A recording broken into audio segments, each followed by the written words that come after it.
Hello, welcome to Swiss Watch Gang. Welcome to another review. Today we are reviewing our first Omega on the channel.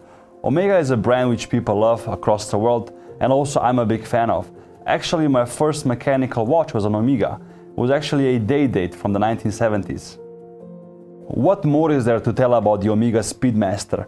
For those who collect Speedies, and also for those who've seen other YouTube videos, you know a lot about the Speedmaster already.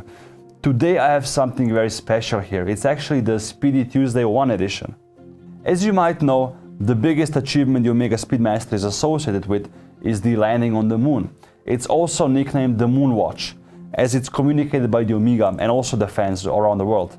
It was actually on the 20th of July 1969 when Buzz Aldrin embarked on the moon and actually wore the Omega Speedmaster. NASA chose Omega amongst many other brands to be the best watch they can wear on the moon because it was the most reliable, and also they had like a list of characteristics which they were searching for in a watch. So how did the Speedy Tuesday edition come to life? It was actually back in 2012 when Robert Jan, the founder of Fratello watches, arguably one of the biggest sources of Omega Speedmaster articles on the internet, and all the information you need you can find on Fratello watches. There's a huge Omega community there as well, of course. He was on his holidays, and what Robert Jan did is he posted on his Facebook account a picture of his Speedmaster with the title Speedy Tuesday because it happened to be a Tuesday. He then used this title for his first article, and since then have been producing one article per week on every Tuesday about the Omega Speedmaster. When Robert Jan met Reinhard Aschlimann, the Omega CEO, in 2016 over lunch, they were actually talking about what could they do for their 5th anniversary of Speedy Tuesday, or if they could even do something.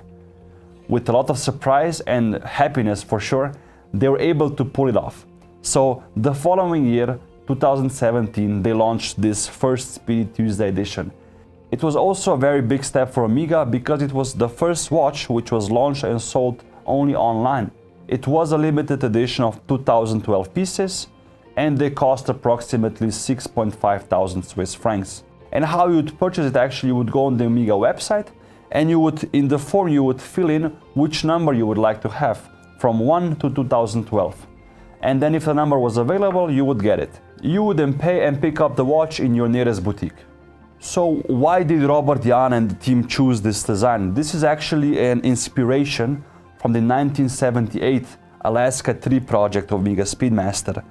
It features a Hasselite crystal, an applied Omega logo at 12 o'clock, and also it has big radial numbers on the subdials here.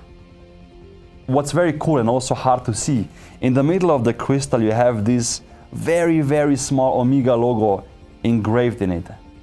A few differences between Hasselite and sapphire crystal, for example, is Hasselite is 1/4 of the toughness of sapphire. So Hasselite can easily, scratch, and also it's a bit more domed from what I think and what I saw, when I compare Speedmasters.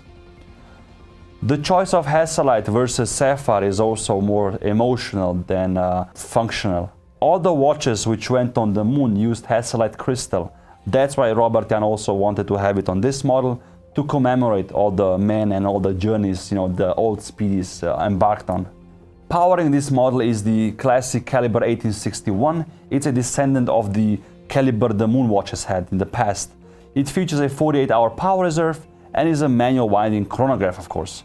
I really like the movement as well. If you have a chance, I advise you to buy a open case pack so you can switch it up. You can buy those at your Omega boutique, for example.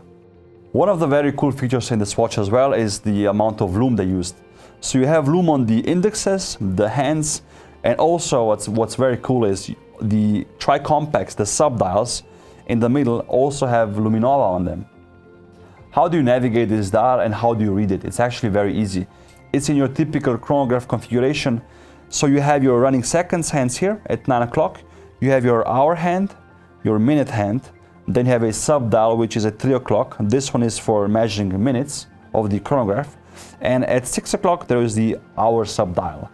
The long hand here is actually to use the chronograph. It's the chronograph seconds hand, which you activate with pushing the pusher here at 2 o'clock.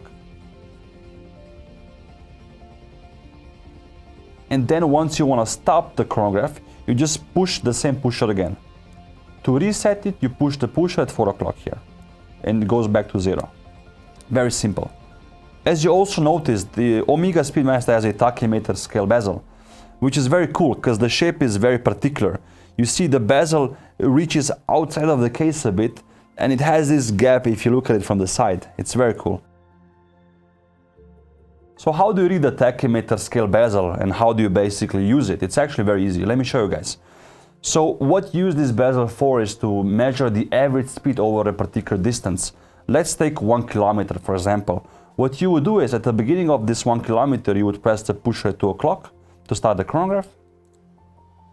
And then while you're driving and you're having the time of your life, the chronograph actually measures along the way. So what you do then, once you reach the 1 kilometer mark, you stop the chronograph again with pushing the pusher at 2 o'clock. And then you read where the seconds hand points on the bezel. So now it points to approximately 225, which means your average speed from 0 to reaching this 1 kilometer mark was 225 kilometers per hour. See guys, very easy. And then you reset the watch back to 0 with the pusher at 4 o'clock.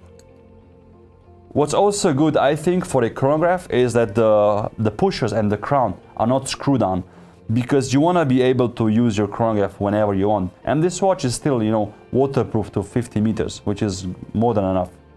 What I also appreciate on the Omega Speedmaster is, the particular design languages, which are the special, twisted lugs, which are very well known for the Speedmaster.